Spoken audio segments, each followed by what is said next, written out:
So this right here is the focus bit. What we need to do is make sure that we're managing focus in such a way that you're getting the most of the time that you're putting into your days. So what we don't like doing is get to the end of the day or end of the week and sitting there going, well, shit, that was busy. I did a lot of stuff, did a lot of things, but I don't feel like I really got anywhere. I wasn't very productive with what time I did put into my business. And so the common question I get around time management really brings the common answer that I give to time management, which is stop trying to manage time, because time's not something you can manage. It's not something that you can just go and we'll slow it down or stop it because I'm having a bad day or I'm not keeping up. It doesn't care if you're having a bad day. It's going to continue ticking by because that's exactly what time does. So trying to manage something that we can't actually influence is really silly. So if it's not time that we're trying to manage, then we need to ask the question, well, what are we managing? And you could probably see it on a piece of paper here, but the thing that we can manage in time that does make time productive is focus. When we get your focus really set well, when you're laser focused, what you end up seeing is that your actions become clearer, your results become clearer, your outlook becomes clearer. You can effectively plan around when you best focus, what times of the day that you operate best. You can really start to take these real-time assessments of your focus and start to really lay out a plan that you can follow so that you can get the most out of the time that you do put in every single day. So I'm going to go into a little thing called focus management now, and it's really all about, we have a certain number of hours in a day, but what we need to do is control what it is that we're focusing on per hour so that we can ensure that per day we're getting the work done that we need to get done. And so I asked the first question, which is all around this first archetype that's sitting here. And the reason why I use archetypes just quickly is because have you ever noticed when you put a kid in front of a TV and they're watching a show, like their favorite cartoon, and they end up doing something strange where they become the character that they're watching? You see a young boy watching a ninja cartoon, and all of a sudden he's throwing pillows around the room like they're those ninja stars, or a young girl who might be watching a Barbie cartoon, and all of a sudden she becomes the Barbie. And the reason why I think that's important is because what we can do is take that childlike curiosity and that childlike play and really implement it into how we do business. And it plays a huge part because those children, when they're pretending to be those characters, they think like the character, they talk like the character, they act like the character, they walk like the character, they do everything they can to be like that character. And that in its heart is creativity. And I know a lot of people sit there and saying, oh, I don't have a creative bone in my body. Well, I think that's rubbish. I think that's just a story that we tell ourselves that gives us a backdoor exit so that we don't actually have to try and exercise creativity at all. So what I want to do is really lean on that creative bone in your body that is there. Maybe it's a little bit dormant. We need to wake it up a little bit, but using that creativity to understand, okay, who we are minute to minute to minute to minute determines the results that we get. So who we choose to be determines the results that we get. And so what we can start to do is going, all right, well, who do I have to be day to day in order to make sure that I am the most productive day to day? And so the first question I always ask is, well, what is the most important thing you have to do in business? And of course, the most important thing you have to do in business is you've got to bring money in. You've got to get out there and create opportunities. You've got to get out there and market. You've got to get out there and do all the things that are creating those opportunities and the doors that you can open that lead to those possibilities and ultimately lead to you securing business and bringing business in. And so there's this whole element around being what we call a hunter. And the hunter is all about making sales because you need to bring the monies in.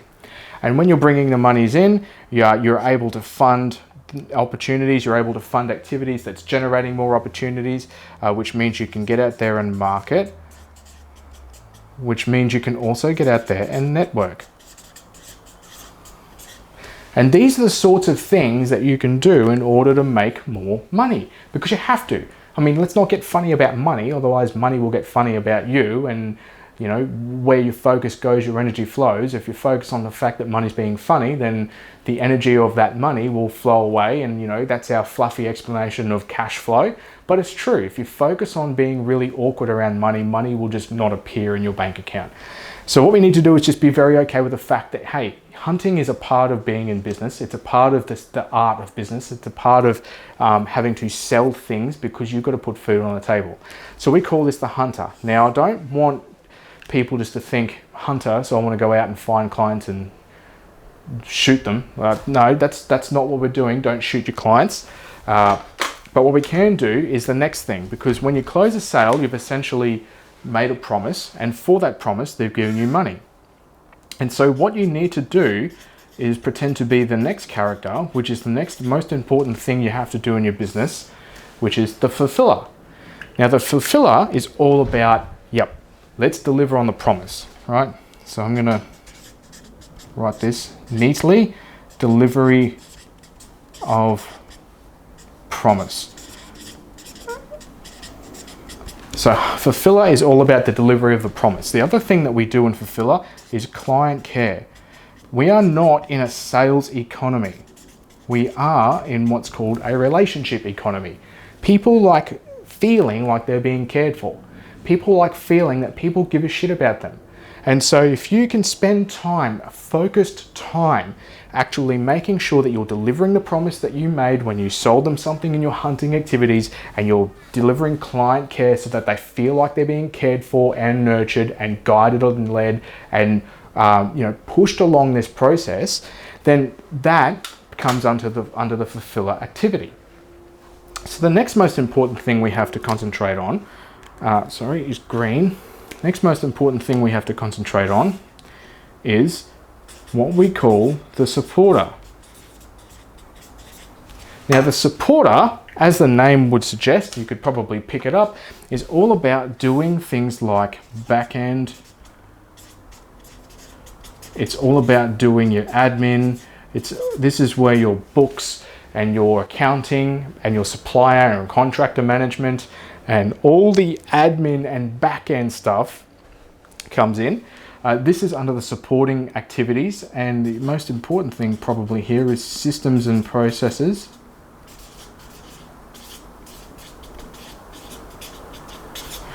You've got systems and processes. They come in under the supporting activities as well. So the whole idea of the supporter is that it harbors the activity that is the supporting functions of your business day to day. And the most important thing, I'm going to repeat here, the most important thing, yes, I know I said at the start, the most important thing you must do in business is make money. That's absolutely correct. But even more important for the sake of you, the business owner, the one who's responsible for all of this, is this last one. And this is the time when you get to chill out, get to relax, get to strategize, get to, think and feel about what it is that you're building, making sure that you're on the right track, your business is going in the right direction. This is the time where you get to step back from the grind and the hustle of day-to-day business and really put your thinking forward into the future so that you can understand clearly what your strategy is, what your vision is, you can picture what it is that you're building, and ultimately ensure that you're getting the recovery, the rest in the recovery that you need, and also that your business is not running out of energy as well. And we call this the dreamer. So the dreamer is all about obviously dreaming, which involves vision, it involves strategy, but we also want to make sure that you're relaxing and chilling and you're able to rest and re-energize. A lot of R words in this one. So this is probably, like I said, the most important thing that you must be able to take control of in your business. So if you don't do that, then you'll end up being years down the track, you'll be completely burnt out, and we don't want that. So these are the 4 archetypes that exist in a business, and they control what you focus. Like who you are controls what you focus on. That's what we said before. Now, the whole thing around this is there's a couple of important points. The first point is that I always ask the question, does Hunter bring in revenue? Of course, Hunter's going to bring in revenue. You're out there making sales. So yes, Hunter does bring in revenue. Next question, does Fulfiller bring in revenue? And this is the point where a lot of people will start to get confused, because ultimately the answer is no, it doesn't. It doesn't bring in revenue.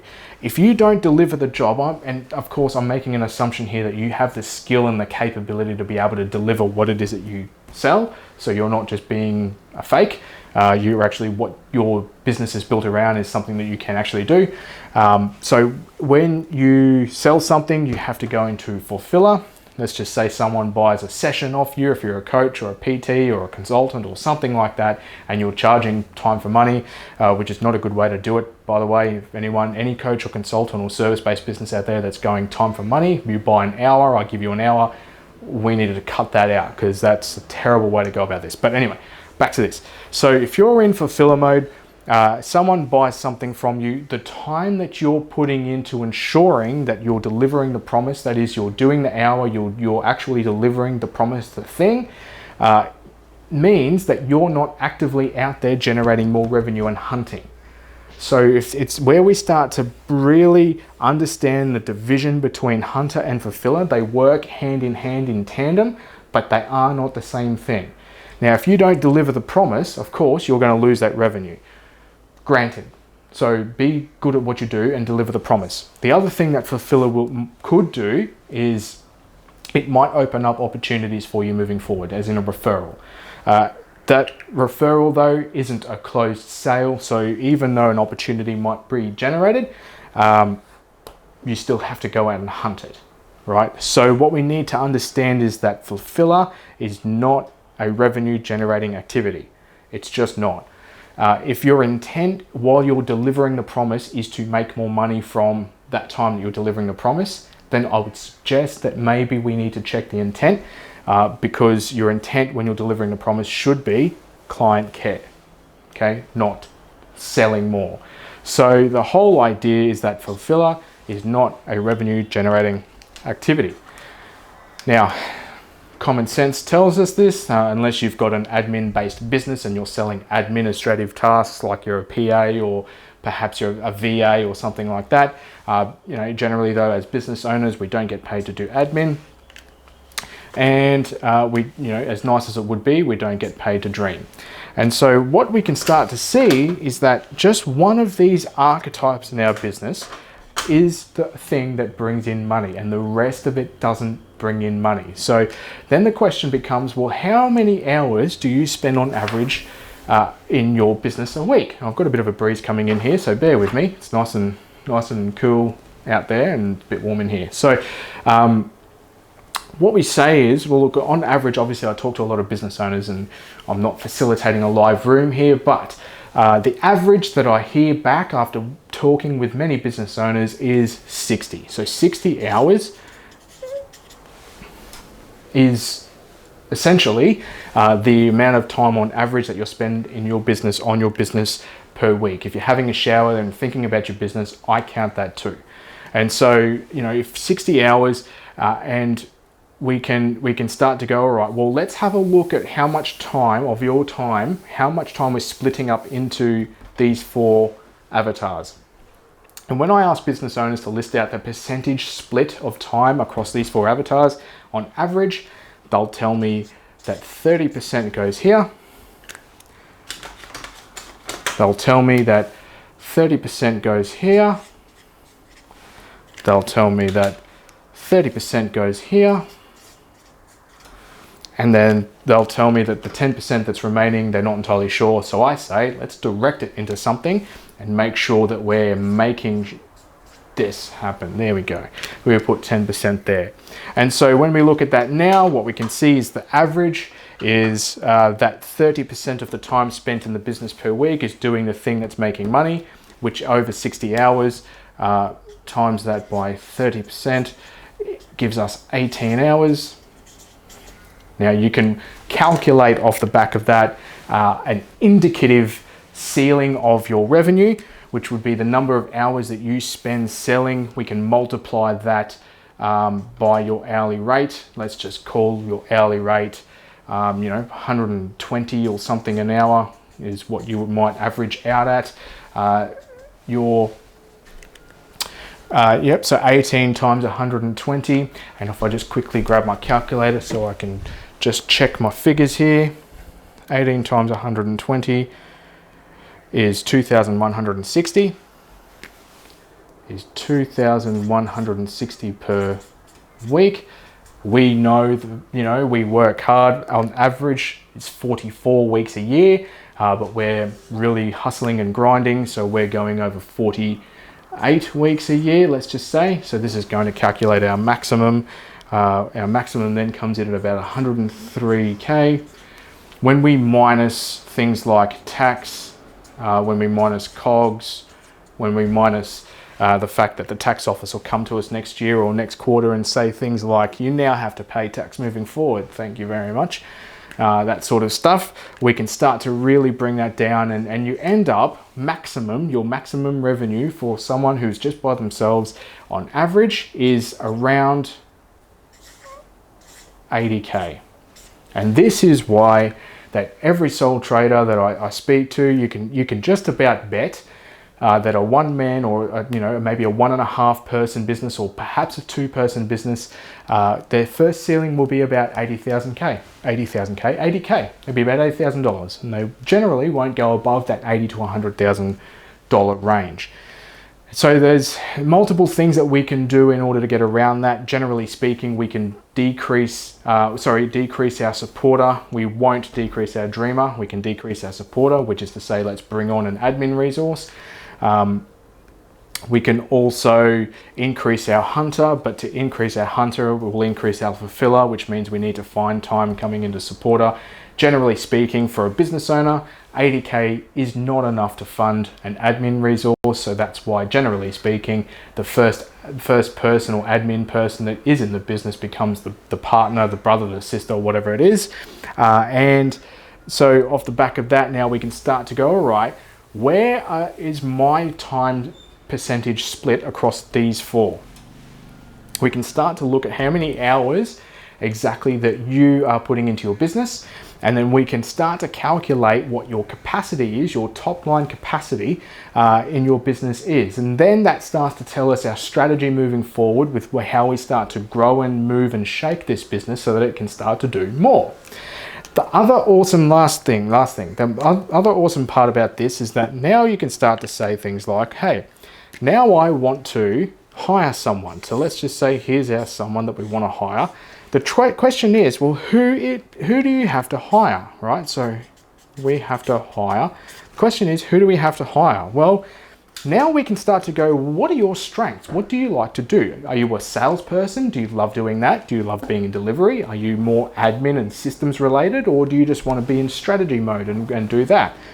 And so when you can begin to identify your time percentage split, we can start to even now go, well, because I don't want to be so much in sales, what I need to do is bring in someone who can be, let's just call it 50% hunter. Now I can bring someone into fulfiller who will be 30%, and I can, make it supporter probably be 20%, and I don't really need them to do much in the way of strategy and everything else, and they'll be a pay-as-you-go, so I'll be paying them 38 hours a week, and so their dreamer don't really need to account for much in the way there. So now you can start to identify, okay, now we know who it is that we need to go out and look for to bring into your business. Who's going to be that best fit hire based on what you're doing, what your strengths are, and what it is that you need them to do. And so that starts to really give you a good map and capability matrix of, hey, this is how the business is currently sitting, this is how the business is currently performing, this is what we need to do in order for it to move forward. And that gives us then a mathematic-based, a logic-based, an avatar-based assumption and plan around what it is that we need to put forward so that you can continue to build the business that you really want to build. So this is the focus management element of this bit. Really key important point is make sure you manage your focus, not your time. Let's get clear with what's going on. And when we're clear with what's going on, we can get clear with what's needed. And then we've got a really clear roadmap moving forward. And that allows us to really build the business of our dreams. So I'm going to post this up. You're going to watch this. There's downloadable sheets that allow you to iron out all this and what it means. And you can start putting numbers and stuff in place. And off the back of that, then we'll talk more. There's questions you can fill out, but we'll talk more and make sure that we're really all clear around what it is that we need to do for focus management. Thank you for joining me, and I'll speak to you soon.